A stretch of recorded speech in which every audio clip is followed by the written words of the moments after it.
Hey folks, welcome to our third part in our 5-part series on customer journey. And today we're going to be talking about the convert phase of the journey. This is where you really cement that relationship. You're no longer dating, you've actually committed to each other. So some of the things we're going to cover are what are key metrics to measure success, what channels you need to show up on, and what departments within your organization need to be crucially involved in this phase of the journey. So let's start out with those key metrics. Number one, did they sign an agreement?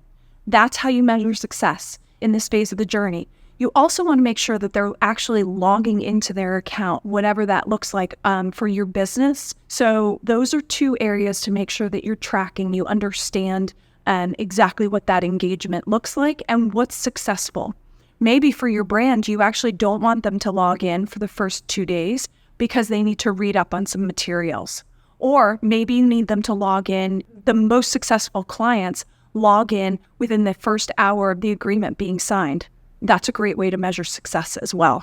Now, there's a long list of channels that you need to show up on, but the number one is email. You want to make sure that you're definitely sending them emails, whether that's one-to-one emails from your sales team or the account managers, or it's a nurture campaign that you've set up. We'll dive into that in a second. You also want to make sure that you're on the phone with these folks. You may even meet them face-to-face. It depends on what your product and service is. You really want to make sure you have those tutorials nailed down so they know how to use your product. So let's talk about email. What can you do on the email channel to really engage these folks once they've signed an agreement?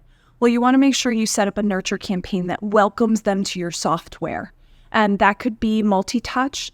It could be anywhere from 3 to 30 emails. Maybe you want to do it over the course of 30 days. Maybe you want to do it over the course of the first 90 days. It's totally up to you and how your brand engages with their customers. If you're engaging with folks on the phone, what does that look like? Well, that's a handoff from sales. Sales needs to get on a call with their customer, the person they just converted, and introduce them to the account management team and really do that thorough handoff and make sure that all of the details of the contract have been conveyed to the next person who's going to be handling this project. And finally, you want to make sure you have all the tutorials that you need in order to get people up and running in your software or service super quickly.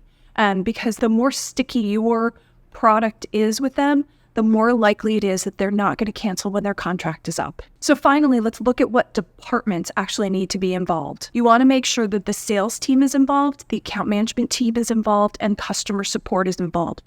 Customer support's going to be making sure that they are successful in those first 30 days, getting those training videos out to them. The account management team is taking that handoff from sales, and sales is giving the account over to the account management team. All 3 teams need to be involved. Marketing should hear back from each of these departments to understand where they might need more content to give to the customer in this stage of welcome to our brand. So make sure you're conveying that back to the marketing team.